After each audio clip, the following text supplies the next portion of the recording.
मजबूत करा हो हमारे भाई गावनवा सासु अपन पूत मजबूत करा हो हमारे भाई गावनवा सासु अपन पूत मजबूत करा हो हमारे भाई गावनवा सासु अपन पूत मजबूत करा हो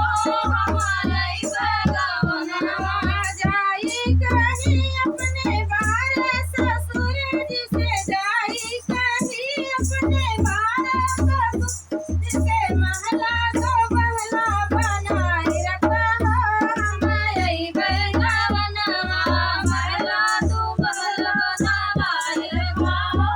हमारे भाई गावनवा सासु अपन पूत मजबूत करा हो हमारे भाई गावनवा सासु अपन पूत मजबूत करा हो हमारे भाई गावनवा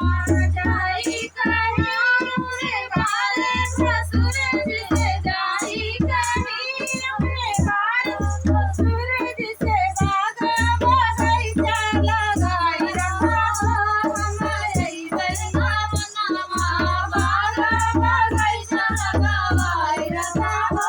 हमारे भाई गावनवा सासु अपन पूत मजबूत करा हो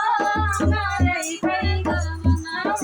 सासु अपन पूत मजबूत करा हो हमारे भाई गावनवा जाई कहीं अपने बार देवर जिसे जाई कहीं अपने बार देवर जिसे ताराई नारा बनवाई रखा हो हमारे भाई गावनवा